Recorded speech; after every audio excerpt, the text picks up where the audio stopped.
Good morning dear friends, मैं doctor Mahendra Sarang और स्वागत है हमारे YouTube channel English literature academy पे। तो मैं आज इसमें एमए प्रीवियस के फर्स्ट पेपर को ही मैं इसमें आगे बढ़ा रहा हूं और जो स्पेशली एमडीएस यूनिवर्सिटी के छात्र कोटा यूनिवर्सिटी के वो ध्यान दें, उन्हीं के पेपर पैटर्न पे ये आज वीडियो बनने जा रहा है एमए प्रीवियस का फर्स्ट पेपर। तो बात करते हैं एमए प्रीवियस के फर्स्ट पेपर के सिलेबस की। सबसे पहला क्वेश्चन आता है डिटरमिनर्स।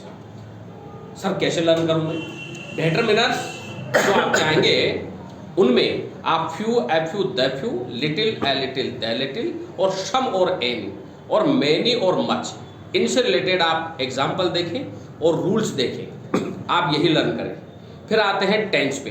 तो टेंस के आपके जो आएगा वो correct forms of the verb का आएगा, जिसमें आप present simple, continuous, perfect, perfect continuous, और यही पास्ट का यानी प्रेजेंट और पास्ट, ये दोनों के दोनों 8 के 8 टेंस हो गए correct forms of the verb के 13 रूल्स है, वो लर्न कर ले। फिर आता है एक्टिव और पैसिव। अगर तुम्हें टेंस लर्न है तो एक्टिव पैसिव बनाना आपको आ जाएगा। एक्टिव पैसिव बनाने में इतनी ज़्यादा वो प्रॉब्लम्स नहीं आएगी आपको। सब्जेक्ट को ऑब्जेक्ट की जगह, ऑब्जेक्ट को सब्जेक्ट की जगह बदल करके इसमें लिखते हैं। बस एक्टिव टू पैसिव में टेंस नहीं बदलता और फॉर्मेशन नहीं बदलती और इसमें वर्ब की थर्ड फॉर्म आती है हमेशा। तो आप अगर लर्न करें तो इसमें एग्जाम के लिए एफर्मेटिव, इंटरोगेटिव और एक्सक्लेमेटरी और इंपेरेटिव एक्टिव पैसिव के रिलेटेड क्वेश्चन आपके आते हैं, जिसमें डोंट वाले, लेट वाले, नेवर वाले, सर प्लीज काइंडली वाले ये आपके इंपेरेटिव में आएंगे। इनसे रिलेटेड क्वेश्चन एक्टिव पैसिव बनाया और WH वर्ड वाले इंट्रोगेटिव में, ठीक है। और फिर कंसेप्ट और नोशन का मैंने बता दिया। कंसेप्ट और नोशन में मॉडल आएगी कैन, मे, शुड, मस्ट, ये मॉडल आप लर्न करें। अब बात करते हैं, ये तो रहा आपका 40 नंबर का मैटर। अब 60 नंबर के मैटर की बात करते हैं। तो 60 नंबर के मैटर में आपके पहले तो पैसेज दिया हुआ रहेगा, अनसीन पैसेज आएगा। ध्यान से पढ़े पैसेज को, एक बार नहीं 2 बार पढ़े, और पढ़ते समय आप मोस्ट इंपोर्टेंट लाइनों को भी अंडरलाइन कर लें। और फिर आपका उसी पैसेज में से आपको आंसर देने हैं।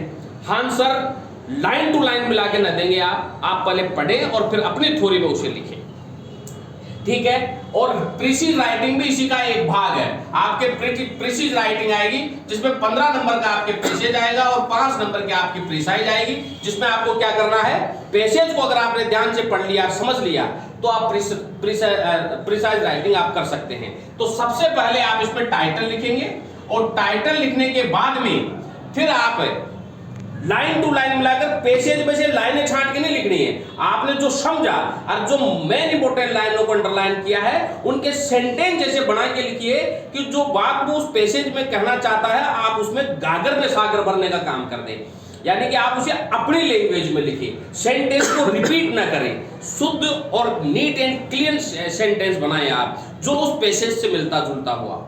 इस तरह से आप प्रिसाइज राइटिंग करें। और जो पैसेज होता है, ध्यान रखिए, पैसेज का 1/3 पार्ट प्रिसाइज होती है। इस तरह से आप इसकी प्रिसाइज लिखिए। अब आ जाइए रिपोर्ट राइटिंग। देखो, रिपोर्ट पास्ट टेंस में लिखी जाती है, प्रिसाइज जो है वो इनडायरेक्ट में लिखी जाएगी, पास्ट टेंस में लिखी जाएगी। जब आप प्रिसाइज राइटिंग करें तब आप इनडायरेक्ट सेंटेंस बनाइए और पास्ट टेंस बनाइए। और रिपोर्ट में भी यही है। रिपोर्ट राइटिंग में सबसे पहले वही है, आपका टाइटल आएगा। टाइटल आने के बाद आप इसमें सबसे पहले डेट लिखेंगे, डेट के बाद आप जो है इसमें वार लिखेंगे और फिर वार लिखते हुए आप इसका पूरा डिस्क्रिप्शन लिखेंगे पास्ट टेंस में और डायरेक्ट नरेशन में आप इसको लिखेंगे। इस तरह से पूरी की पूरी रिपोर्ट लिखते समय ध्यान रखें कि आप अपनी तरफ से कोई सेंटेंस न जोड़े, टॉपिक से जो रिलेटेड है वही आप रिपोर्ट लिखें। अब सर इसमें मोस्ट इंपोर्टेंट क्या है? तो देखो, रिपोर्ट जो है वो एक तो होती है फॉर्मल रिपोर्ट और एक होती है ऑफिशियल रिपोर्ट। आजकल जो जा रही है वो सोशल मीडिया के ऊपर आपको पूछा जा सकता है।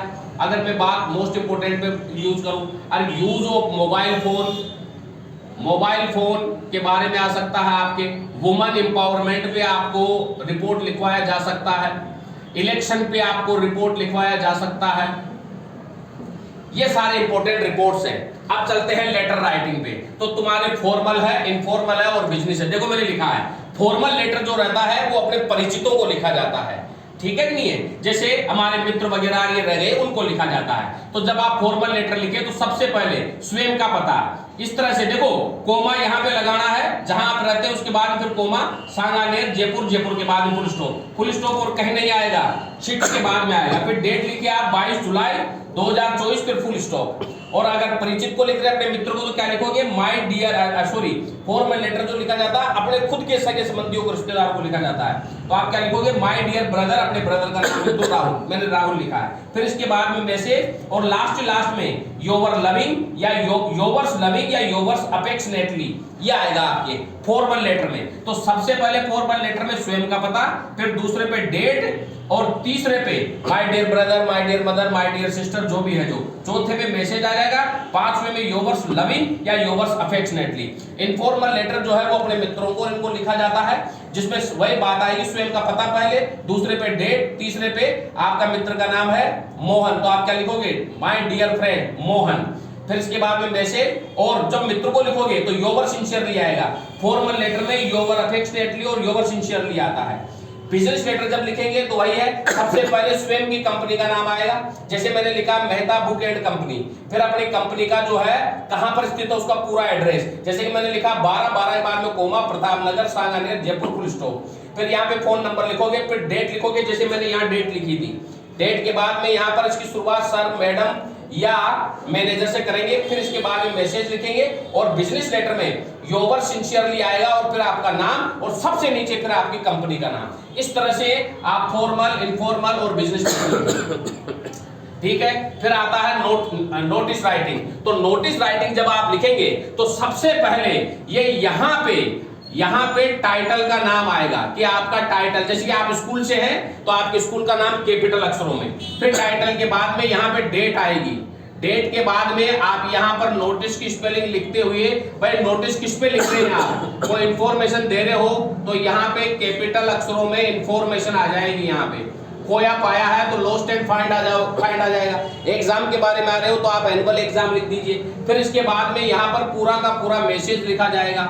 मैसेज लिखने के बाद में यहाँ सबसे लास्ट में योवर्स, और फिर यहाँ पे आपका जो भी नाम है वो आपका जो पद है वो पद का नाम आ जाएगा। तो इस तरह से आप जो है वो नोटिस बना सकते हैं, ठीक है। और सीवी राइटिंग बहुत इजी है। सीवी राइटिंग में सबसे पहले ऊपर सीवी राइटिंग लिखने के बाद में अपना नाम और अपना ईमेल एड्रेस और अपना फोन नंबर ये सब लिखे। फिर उसके बाद में बायोडाटा में आपका नाम क्या है, आपकी मैरिटल स्टेटस क्या है, आपका जो है फॉर्मल एड्रेस क्या है, इनफॉर्मल एड्रेस क्या है, यानी कि आपका जो स्थायी पता है वो कहाँ पे, पत्राचार का जो पता है वो कहाँ पर है, आपकी एजुकेशन क्या है, तो कॉलम बना के लिखे, 10th की एजुकेशन क्या है, 12th की क्या है, बीए की क्या है, एमए की क्या, और अदर एजुकेशन आपने क्या ले रखी है, वो पूरा का पूरा चार्ट बना करके आप लिखेंगे। और फिर उसके बाद में आपकी, जैसा कि मैंने बताया, आपकी कास्ट क्या है, रिलीजन क्या है, नेशनलिटी क्या है, आपकी उम्र क्या है, आपका कलर क्या है, आपकी लेंथ क्या है, ये सारी चीजें लिखते हुए आप सीवी बना करके इसको बनाए कंप्लीट। और कम से कम 2 पेज में आपका सीवी आएगा। फिर इसके बाद में लॉजिकल फैलेसीज होती है। लॉजिकल फैलेसीज में तार्किक चीजें आपको बताई जाती है, जिसमें सेंटेंस मेकिंग करके इसको बताया जाता है। तो इस तरह से ये पूरा का पूरा 60 नंबर का मैटर है। अब ये आपको कैसा लगा, इसमें आपको अगर किसी बच्चे को कोई दिक्कत आती है तो वो मुझे कमेंट में बता सकता है, मैं डिटेल में और बता दूंगा। तो वीडियो कैसा लगा, लाइक और सब्सक्राइब जरूर करें। और किसी भी प्रकार की सूचना के लिए मुझे जरूर संपर्क करके मेरे से आप पूछ सकते हो, कंसल्ट कर सकते हो। जिन छात्रों को नोट्स की जरूरत है वो नोट्स यहाँ से प्राप्त कर सकते हैं। मेरे फोन नंबर है 99286699028963043837। Thank you.